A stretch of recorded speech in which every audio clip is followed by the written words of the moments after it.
RockEyez would like to welcome Bryan Cole. Hey, man, what's up? What's going on? What's up, brother? How are you? Really good, really good. You're coming out of Pittsburg, right? I am. Yeah, out of Pittsburg, PA. Wow, wow. How's the winters there? They suck. Yeah. No, last year wasn't so bad. Right. It was pretty mild for the most part, and then as the months went by, December was fine. We get into January, February, March. It was like the winter didn't want to go away. Right. You know. Wow. But it all worked out. It's not bad. We're having a hot summer, so. Cool. Yeah. It's Yep. Yeah, absolutely. It's pretty muggy here, and it seems like it's raining every day. I'm in Jersey, Yeah, so I'm pretty close to you. Oh, sure. Yeah, absolutely. Yep.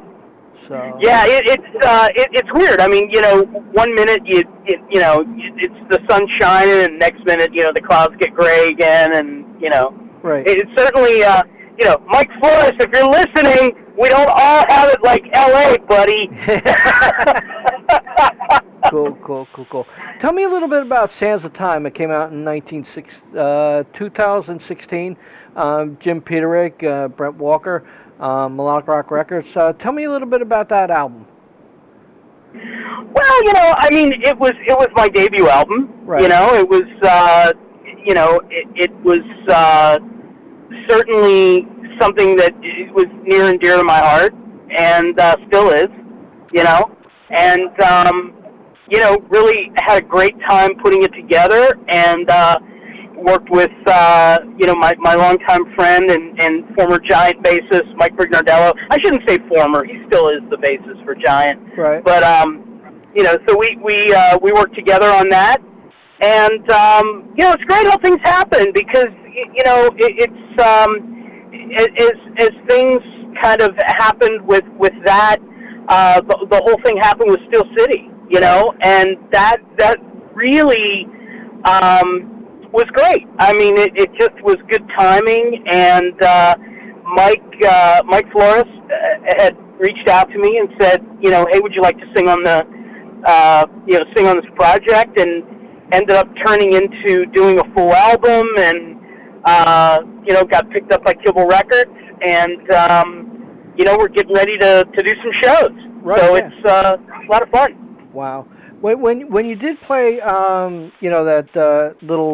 that show with Giant, and you sung "I'll See You in My Dreams." Yeah. Tell me the feeling of singing that. Well, I'll tell you, it was, first of all, it was a dream come true for me because I've been a long time fan of Giant, and at that point, and until that day, I had never met Dan Huff or David or Mike Brignardello. I've known for years, but it was one of those things where the phone rang, and they always say, always be ready, because when that phone rings, you'd better be ready.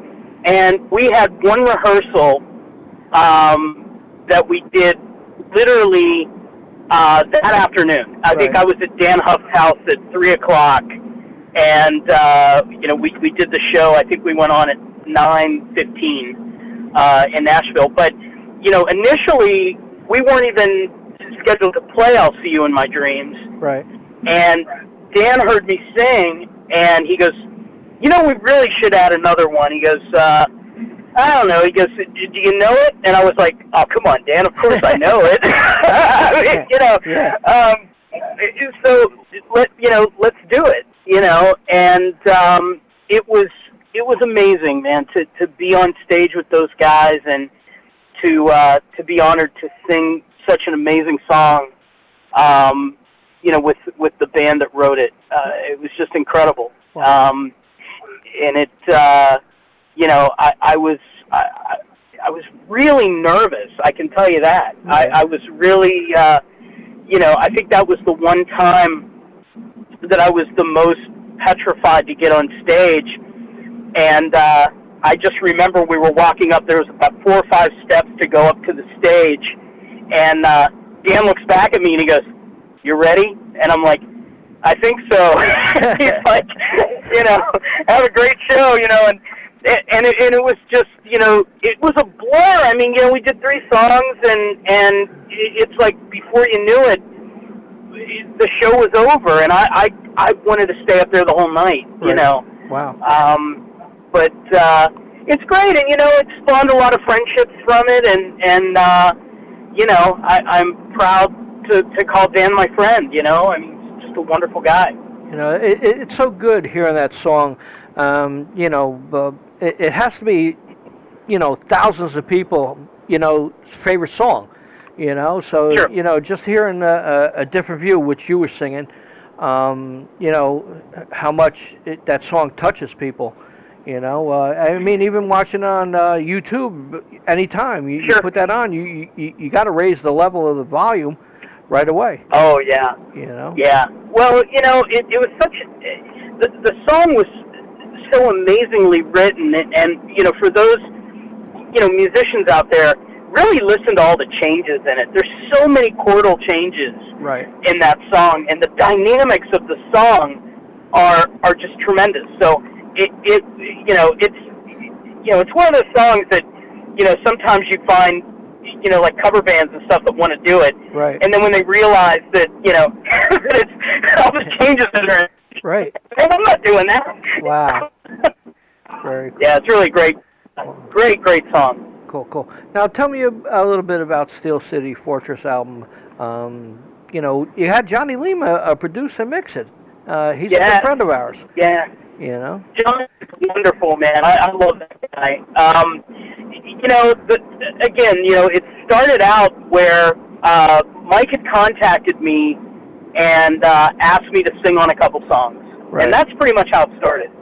And I have a home studio, and I said, send me a couple songs, we'll see what happens. And I laid down some lead and background vocals on it, and I tend to go a bit overboard on the background vocals. I do the Mutt Lange thing where I'm layering just probably 24 tracks of background vocals, and he just called me and he went, "Oh my God, dude, I love this, and I want you to do the rest of the record," and sure, and just kind of thinking it was only going to be a studio project, really didn't think it was going to do anything, and all of a sudden he called me and he says, "Hey, would you want to like really do this, and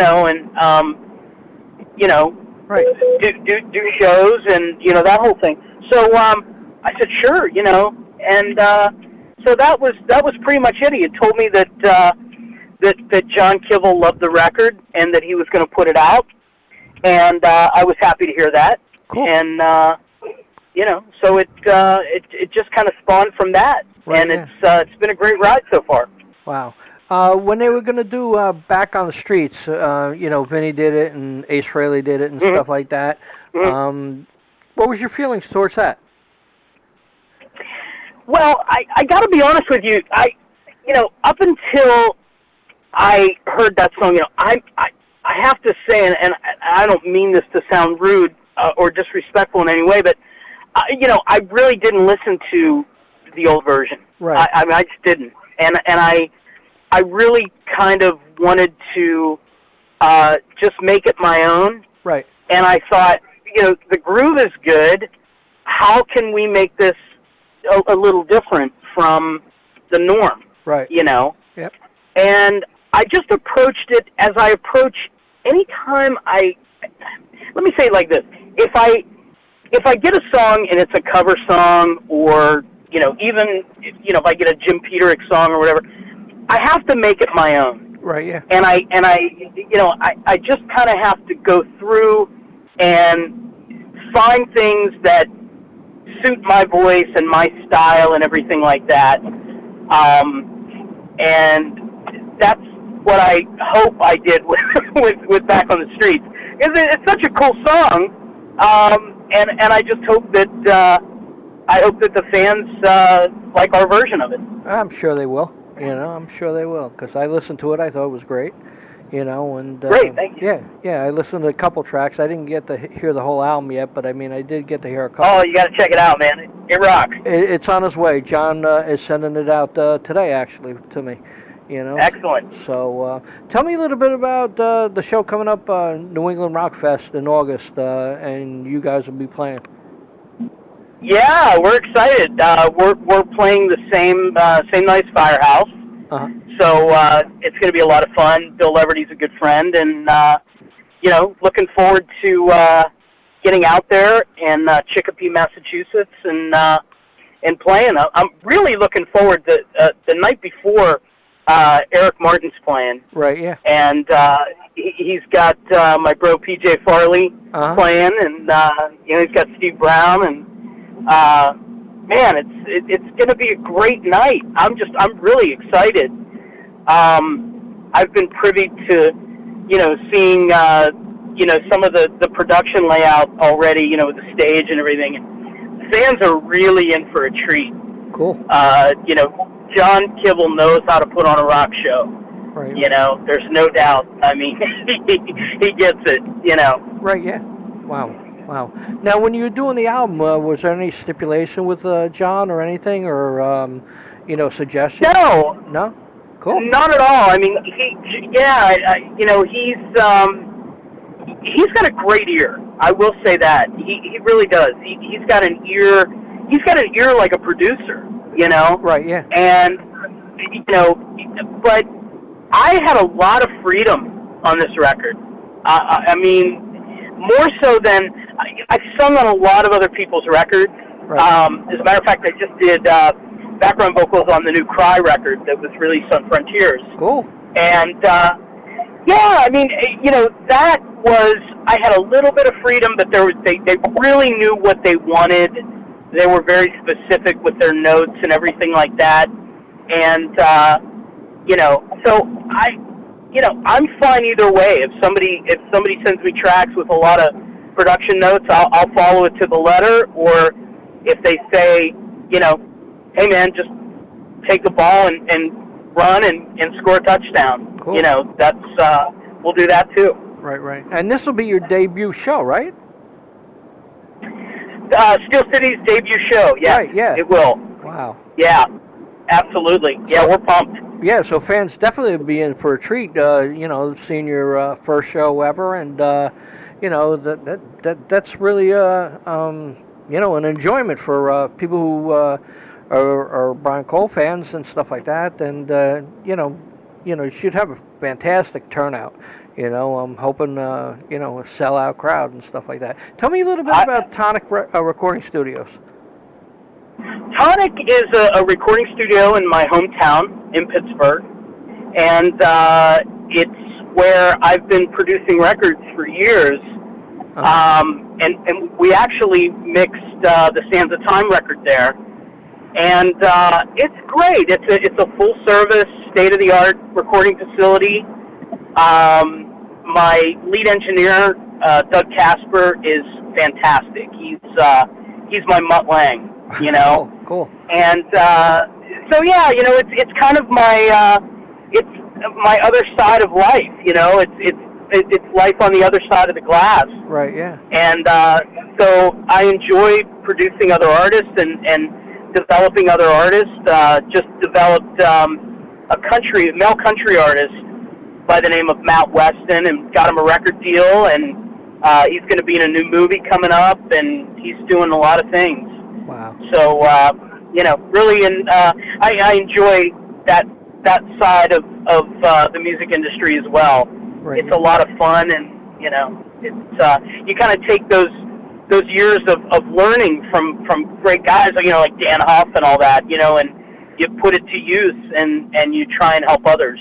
Right, yeah. And I really enjoy it. Cool. Now, at the show, will you have merchandise? Yes.